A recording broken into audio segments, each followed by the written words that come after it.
اعوذ باللہ من الشیطان الرجیم بسم اللہ الرحمن الرحیم نحمدہ و نصلی علی رسولہ الکریم۔ اگلے سیریز اور اگلے عنوان کی طرف آتے ہیں اور دیکھتے ہیں کہ آگے جو ہے تحریر میں کون سے موضوعات سامنے آ رہے ہیں۔ چنانچہ فقیر اپنی ذات وہ ہستی سے فانی اور خدا سے باقی ہوتا ہے۔ ابھی ہم تذکرہ کر رہے تھے کہ فقیر کیا ہوتا ہے اور عاشق کیا ہوتا ہے، اس کے بارے میں حوالے سے بات ابھی ہو رہی ہے۔ فقیر اور محتاج میں بڑا فرق ہوتا ہے۔ فقیر کسی سے سوال نہیں کرتا، کوئی اپنے سے دیتا ہے تبھی وہ خوشی سے لیتا ہے، جبکہ محتاج مانگ کر لیتا ہے اور گڑ گڑاتا ہے۔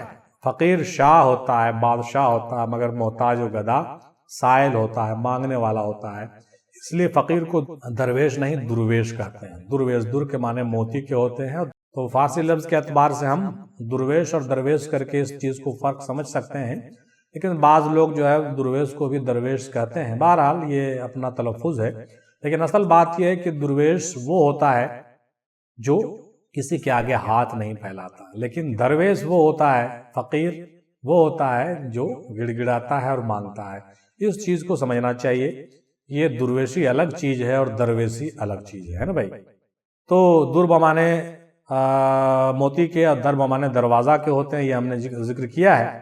فقیر اپنی ذات وہ ہستی سے فانی اور خدا سے باقی ہوتا ہے، لہٰذا ان کے ہستی میں خدا تعالیٰ ظاہر تر ہے۔ ان کے ہستی میں خدا تعالیٰ کیا ہے؟ ظاہر تر ہے۔ یہ بات ہم نے پہلے بھی بیان کی ہے۔ اس کی پہچان کہ وہ تمہارے طرح نہیں ہے، گو کہ تمہارے مثل ہے۔ ہم نے پہلے بھی اس پر بات کہی ہے کہ وہ تمہارے طرح نہیں ہے، تمہارے مثل ہے، تمہارے جیسا لگتا ہے، ٹھیک ہے۔ عبادت دوزخ کے ڈر یا جنت کے خواہش میں بالکل نہیں کرنا چاہیے، بلکہ ہر عبادت اور کام خدا اور صرف خدا کی رضا کے لیے کرنا چاہیے۔ من کان للہ وکان اللہ لہ، جو اللہ کا ہو گیا اللہ اس کا ہو گیا۔ تو جس کا اللہ ہو گیا اس کو کسی کے ہونے نہ ہونے کا کیا غم ہے صاحب؟ جس کا اللہ ہو گیا اس کے کون سے کام بگڑ سکتے ہیں؟ اس کو کسی طرح کا فکر کیوں کر ہو سکتا ہے؟ یقیناً نہیں ہو سکتا ہے۔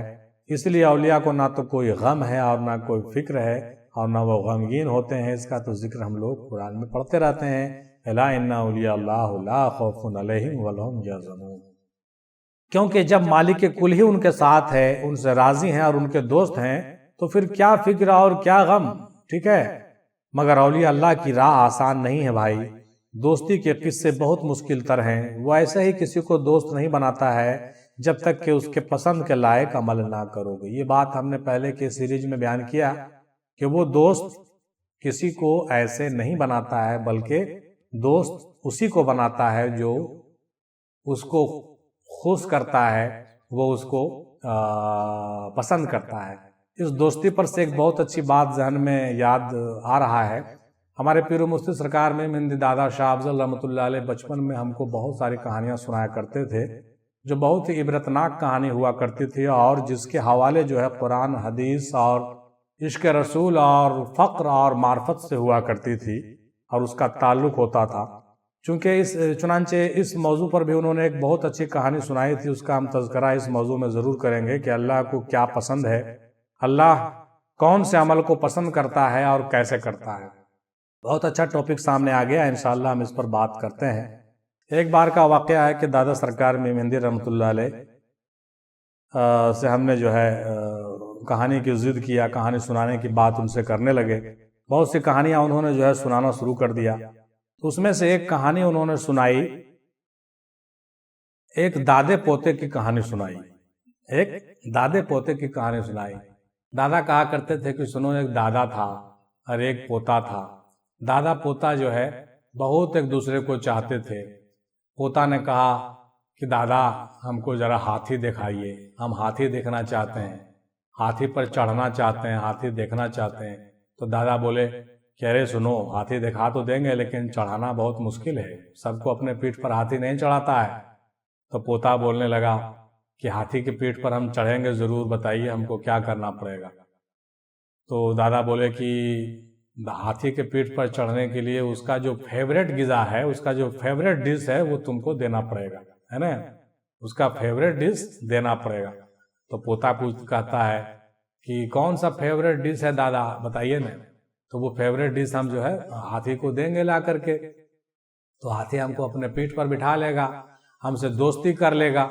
تو دادا کہنے لگے کہ اس کا فیوریٹ ڈش جو ہے نا کتاری ہوتا ہے، جو لمبا لمبا ہوتا ہے، جس کو ہم لوگ چوستے ہیں، اس کو چیوتے ہیں، ہم لوگ دیہاتی بھاشا میں بہار میں اس کو کتاری کہتے ہیں، ایکھ کہتے ہیں اس کو، ہے نا، گنا کہتے ہیں۔ تو گنا اس کا بہت فیوریٹ ڈش ہے ہاتھی کا۔ اگر ہاتھی کو گنا دے دیا جائے تو وہ تم سے دوستی کر لے گا پوتا، اور وہ تم کو اپنے پیٹھ پر بٹھائے گا، گھمائے گا، تم کو اپنے سوڑ میں کھلائے گا، کھیلے گا تمہارے ساتھ۔ پوتا کہنے لگتا ہے کہ اچھا ایسی بات ہے تو چلیے دادا کتاری اور گنا ڈھونڈ کے لاتے ہیں اور ہاتھی کو دیں گے، ہم لوگ دونوں آدمی دوستی کر لیں گے اس سے، تو اس پر ہم لوگ پھر چڑھیں گے۔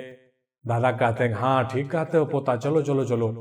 چنانچہ دادا اور پوتا جو ہے کتاری لانے کے لیے، گنا لانے کے لیے چل پڑتے ہیں۔ بہت سا کتاری اور گنا لے کر کے دادا پوتا آتے ہیں، اور آنے کے بعد جو ہے کہتے ہیں کہ ہاں ٹھیک ہے چلو اب ہم لوگ جنگل کی طرف چلیں گے، ہاتھی ملے گا، اس کو کتاری کھلائیں گے، اس کو گنا کھلائیں گے، ہم لوگوں سے دوستی کر لے گا۔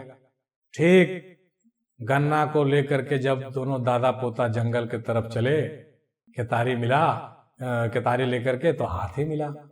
ہاتھی کے سامنے جا کر کے کتاری اور گنا کو رکھ دیا گیا۔ جب گنا کو رکھ دیا گیا، ہاتھی بڑے شوق سے کتاری کو چوس چوس کے چبا چبا کے کھایا، اس کا مزاج پورا خوش ہو گیا، پورا وہ جھومنے لگا۔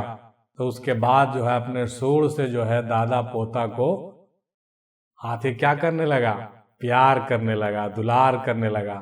اس کے بعد دادا نے ایسے اشارہ کیا ہاتھی کو تو ہاتھی بیٹھ گیا۔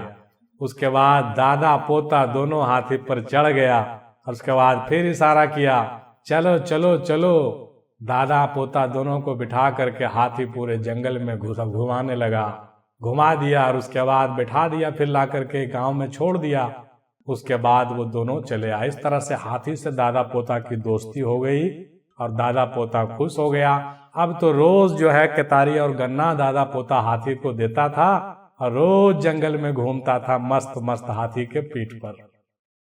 یہ کہانی سنانے کا جو بھاو ارتھ ہے، جو تاتپرج ہے، جو مقصد ہے، ہلکا نہیں ہے، بہت بھاری ہے۔ یہ کہانی بہت ہی بھاری ہے محترم۔ اس کی تشریح اگر ہم کر دیں تو شاید آج ہمارے مرکز افضلیہ کے فالوور اس راز کو جان جائیں کہ اللہ کو راضی کرنے کا راز کیا ہے۔ اللہ کو راضی کرنے کا راز یہی ہے کہ آپ اللہ کو وہ چیز پیش کیجئے جو اللہ کا فیوریٹ ہے، اللہ کو پسند ہے۔ تو اللہ کو پسند کیا ہے؟ ہم نے پہلے تذکرہ کیا، اللہ کو پسند آپ کی عبادت، آپ کا سجدہ، آپ کی نماز، آپ کی قربانی ہے۔ اللہ کو آپ کی قربانی پسند ہے، آپ کی فنائیت پسند ہے، آپ کی شہادت پسند ہے، آپ کا ذبح ہونا پسند ہے، یہ اللہ کو پسند ہے۔ اگر اللہ کو یہ پسند نہیں ہوتا تو میدان کربلا میں 72 لوگوں کا جان اللہ کو کبھی پیارا نہیں ہوتا، اور یہ ایگریمنٹ کبھی نہیں ہوتا کہ ہم اسی شرط پر آپ کی امت کو بخشیں گے کہ کربلا میں یہ واقعہ پذیر ہو۔ اللہ اکبر، اللہ اکبر۔ تو یہ وہی بات ہو گئی کہ بلی کے گلے میں گھنٹی کون باندھے گا، کون باندھے گا بھائی۔ یہ کہانی بھی دادا سنایا کرتے تھے۔ تو وہ بلی کی گلی میں گھنٹی باندھنے والا جو صحرا ہے کس کے سر ہے؟ امام علی مقام علیہ الصلوۃ والسلام اور ان کے کنبے کا سر ہے۔ انہوں نے کہا کہ ہم باندھیں گے، ہم باندھیں گے۔ کس کے اندر یہ طاقت ہے کہ یہ تیار ہو جائے؟ ٹھیک ہے، کیونکہ اللہ کو جو پسند ہے وہ کسی کے بس کا روگ نہیں تھا کہ وہ دے سکے۔ ٹھیک ہے، اللہ کو یہی پسند تھا۔ بہت رنج و غم، بہت عشق اور فقر، بہت پریشانی، مصیبت جھیلنا، عجز و انکساری کرنا، گریہ و زاری کرنا، ہزار و قطار رونا اور ٹکڑے ٹکڑے ہونا اللہ کو پسند ہے۔ ٹھیک ہے نا؟ یہ بات ہم تھوڑا سا آگے چلے گئے کہا کر کے۔ کہنے کا مطلب یہ ہوا کہ یہ جو کتاری پن جو ہے، گنا پن ہے، یہ کیا ہے؟ یہ گنا پن اور کتاری پن جو ہے یہ یہی ہے۔ آپ دیکھیے گنا کتنا میٹھا ہوتا ہے، لیکن اس کی مٹھاس کب نکلتی ہے؟ جب وہ مشین میں اس کو پیڑا جاتا ہے۔ تو یہی بات ہمارے اس وجود و ہستی کے ساتھ بھی ہے کہ ہمارا وجود و ہستی ایک گنا ہے، ایک کتاری ہے۔ اس کو جب ہم فنائیت اور قربانی اور موت سے پہلے مرنے اور عبادت و ریاضت سے جب ہم اس کو پیڑتے ہیں تو اس سے جو رس ٹپکتا ہے، اسی سے چینی بنتا ہے، راوا بنتا ہے، گڑ بنتا ہے۔ اور یہی اللہ کو پسند ہے۔ اللہ جو ہے آپ کو چینی بنانا چاہتا ہے، اس کے پہلے آپ کو پیڑے گا، ٹھیک ہے نا۔ کہنے کا مطلب کہ جو کوئی اللہ کو کتاری اور گنا دے دے، جو کوئی اللہ کو اپنے آپ کو وقف کر دے، کتاری کے طرح پیڑنے کے لیے وقف کر دے، اور وہ گنا، شکر اور راوا اور چینی بننے کے لیے تیار ہو جائے، سمجھ لیجئے وہ مقصد حیات کو پایہ تکمیل کو پہنچا گیا، اور اللہ اس سے جو ہے راضی ہو گیا۔ اس کو بصارتیں اور ولایتیں ملنا شروع ہو جائے گی، اس میں کوئی دو رائے نہیں ہے۔ یقیناً یہی راز ہے عبادت کا، اور یہی ہے مقبول عمل۔ مقبول عمل کیا ہے؟ اللہ کو راضی کرنے کا عمل، اور یہی عمل جس کا تذکرہ ہم نے کیا کیونکہ اللہ کو یہی پسند ہے۔ اور دادا حضور نے جو ہے تنبیہاً کہانی میں یہ بات ہم لوگوں کو پہلے سمجھا دی کہ بچہ، نماز، روزے، حج، زکوٰۃ اللہ کو تو ہے، فرمان تو ہے اس کو کرنے کے لیے، لیکن اس کے پیچھے جو راز ہے وہ یہی ہے۔ اس کے پیچھے جو راز ہے یہ میدان کربلا سے واضح ہوتا ہے، یعنی میدان کربلا میں وہ کنسپٹ کلیئر ہو گیا کہ اللہ کو کیا چاہیے، ٹھیک ہے۔ اللہ کے بارگاہ میں مقبول ہونے کا کون سا عمل ہے؟